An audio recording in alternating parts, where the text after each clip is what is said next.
Hello and अस्सलाम वालेकुम। Welcome to my YouTube channel. मेरा नाम है खान और एक और नई वीडियो के साथ आप लोगों की खिदमत में हाजिर हैं। उम्मीद करते हैं आप लोग सब खैरियत से होंगे और मेरी वीडियोस को देखकर इंफॉर्मेशन अपने फ्रेंड्स और फैमिली के साथ ज़रूर शेयर कर रहे होंगे। तो आप लोगों से एक गुजारिश है, अगर वीडियो अच्छी भी लगे तो लाइक और शेयर ज़रूर कर दीजिएगा और सब्सक्राइब करना ना भूलिएगा।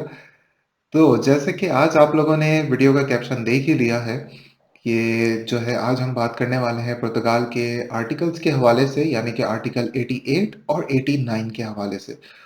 बहुत सारे लोगों को ये जो है वो कन्फ्यूजन होती है कि बेसिकली आर्टिकल 88 और 89 है क्या? और कौन-सा उन लोगों के लिए बेहतर है जिस पे उनकी फाइल लॉक हो सके और प्रॉपर प्रोसेस के बाद उनको टीआरसी यानी कि टेम्परेरी रेजिडेंसी कार्ड मिल सके। तो आज हम इन दोनों आर्टिकल्स को जो है वो गो थ्रू करेंगे और बहुत ही शॉर्ट और बहुत ही आसान तरीके से आप लोगों को बताएंगे कि बेसिकली आर्टिकल 88 और 89 है क्या। तो उसके लिए चलते हैं अपनी मेन स्क्रीन की तरफ और आपको थोड़ी सी डिटेल्स बताते हैं ताकि आपके सारे पॉइंट्स क्लियर हो सकें। तो चलते हैं मेन स्क्रीन की तरफ। तो जैसा कि आप लोगों के सामने ही मेरी ये स्क्रीन मौजूद है और आप लोग देख सकते हैं कि यहाँ पे applying for residency in Portugal, working in Portugal, article 88 paragraph 2। तो बेसिकली आप लोगों के सामने ये आर्टिकल 88 है जिसकी रिक्वायरमेंट्स जो है वो आप लोगों के साथ मैं शेयर कर रहा हूँ, जो कि बहुत ही बेसिक रिक्वायरमेंट्स हैं। सबसे पहले आप लोगों को जो है वो वैलिड ट्रैवल डॉक्यूमेंट चाहिए, यानी कि आप जो हैं वो लीगल जो है वो पुर्तगाल में आए हैं। आप लोगों को मैंने पहले भी बताया है कि अगर आप पुर्तगाल किसी भी कंट्री के बाद पुर्तगाल आते हैं लीगल वे में, तो आपको 6 टैक्सेस देने हैं। अब होता यह है कि यहाँ पे लोग आ जाते हैं इलीगल या फिर लीगल, लेकिन उनको ये नहीं पता होता कि आया कि उनको टैक्सेस कितने देने हैं। 3 टैक्स देने हैं, 6 देने हैं या 12 देने हैं। तो लीगल जो आते हैं उनको 6 टैक्सेस देने हैं, जो इलीगल आते हैं उसको 12 टैक्सेस देने होते हैं। टैक्सेस देने का हरगिज़ मतलब ये नहीं है कि आपने देने हैं, आपकी कंपनी पे करेगी आपके टैक्सेस। आपने मिनिमम 12 महीने सॉरी, लीगल आने वालों को 6 महीने मिनिमम काम करना पड़ता है और after that you can eligible for TRC. तो यहाँ पे वही सारी डॉक्यूमेंट्स आप लोगों के सामने मैं शेयर कर रहा हूँ कि कौन-कौन से चाहिए। वैलिड वीज़ा होना चाहिए when required to entry into Portugal, सही है। फिर उसके बाद एविडेंस सफिशिएंट मीन्स सब्सटेंस पर प्रोविजन ऑर्डर, ये सारी चीज़ें जो हैं वो आप स्किप करें। आपको मैं मेन चीज़ बताता हूँ, क्रिमिनल रिकॉर्ड आपको चाहिए होता है, ठीक है। आर्टिकल 88 के लिए जो है मेन जो चीज़ है वो है सोशल सिक्योर। 3 चीज़ें डॉक्यूमेंट आपको लाजमी चाहिए होता है जब आप एंटर करते हैं। जनता यानी कि आपका एड्रेस, जो कि सिटी रजिस्ट्रेशन होती है, आपके घर का एड्रेस होता है। सेकंड आपको जो चाहिए होता है वो है आपका फाइनेंस नंबर, यानी कि जो टैक्स नंबर होता है जिसकी बेस पे आप टैक्स पे करते हैं, यानी कि आपकी कंपनी पे करती है टैक्स। उसके बाद आता है सोशल सिक्योरिटी नंबर। ये 3 डॉक्यूमेंट जब आपकी कंप्लीट हो जाते हैं so you are eligible to work in Portugal. आपको फिर उसके बाद चाहिए होता है एक प्रॉमिस कॉन्ट्रैक्ट, जो कि आपका एम्प्लॉय देता है। मिनिमम मैं समझता हूँ 6 महीने 1 साल का भी हो तो चल जाएगा। आप यहाँ पे जो है वो कॉन्ट्रैक्ट लेते हैं, फिर उसके बाद आपकी जो है वो फाइल लॉक हो जाती है 88 में आर्टिकल। तो अंडर आर्टिकल 88 में जो है वो आप अपनी फाइल लॉक कराएंगे, जो कि प्रॉमिस कॉन्ट्रैक्ट होता है एम्प्लॉयर की तरफ से कि आप उसके पास काम कर रहे हैं और वो आपका टैक्स पे करेगा। तो बेसिकली अगर आप कहीं जॉब कर रहे हैं किसी के पास, तो वो आर्टिकल 88 कहलाता है, जिसकी बेस पे कंपनी आपका टैक्स पे करती है और आप जो है सिर्फ काम करते हैं। थोड़ा सा टैक्स आपको देना पड़ेगा, लेकिन ज़्यादा टैक्स जो है वो आपकी कंपनी ही पे करती है। और इसके बाद हम आ जाते हैं, ये था आर्टिकल 88। अब चलते हैं आर्टिकल 89 की तरफ।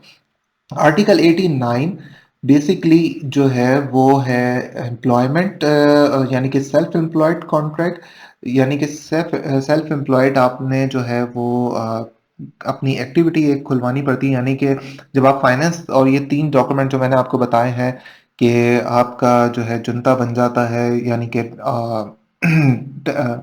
एड्रेस, सिटी रजिस्ट्रेशन, और उसके बाद फिर आपका जो है वो सोशल सिक्योरिटी नंबर और फाइनेंस जो कि आपका टैक्स नंबर है, ये 3 डॉक्यूमेंट्स आपके जब रेडी हो जाते हैं, तो आप किसी भी जो है वो अकाउंटेंट के पास भी जा सकते हैं या फिर खुद भी आप इसको ओपन कर सकते हैं कि आपने सेल्फ एम्प्लॉयड के तौर पे जो है वो एक्टिविटी ओपन करवानी है, जिसकी बेस पे आप जो है वो टैक्स खुद अपना पे करेंगे और उसके बाद अपनी फाइल आप लॉक करा सकते हैं।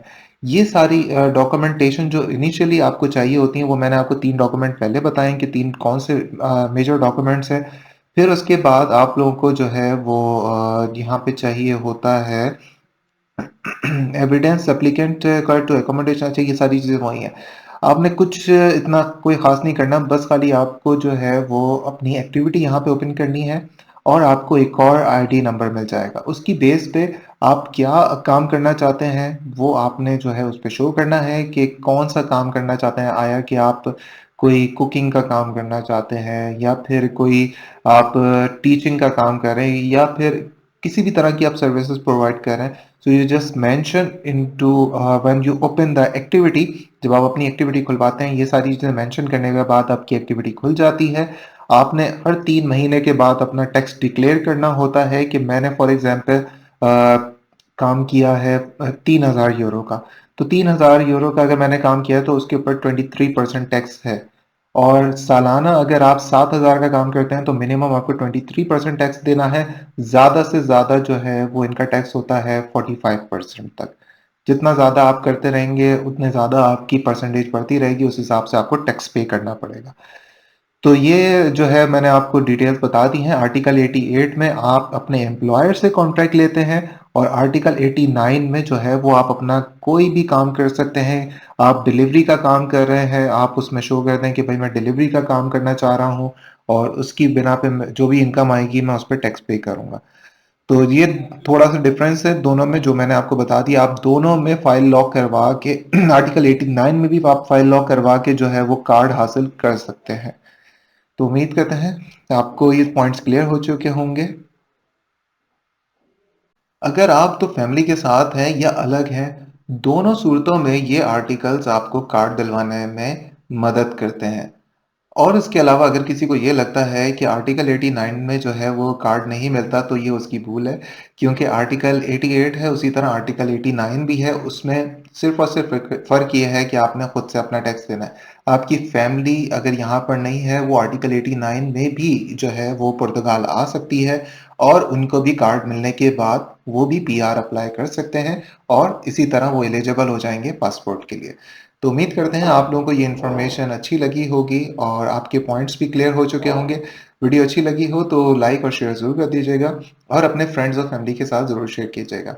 आप लोगों से मिलते हैं नेक्स्ट वीडियो में, जिसमें हम बताएंगे आर्टिकल 90 के हवाले से कि आर्टिकल 90 बेसिकली है क्या और कौन-कौन उसमें फॉल करता है, कौन वहाँ किसी भी कंट्री से, पाकिस्तान से, इंडिया से, बांग्लादेश से पुर्तगाल आ सकता है।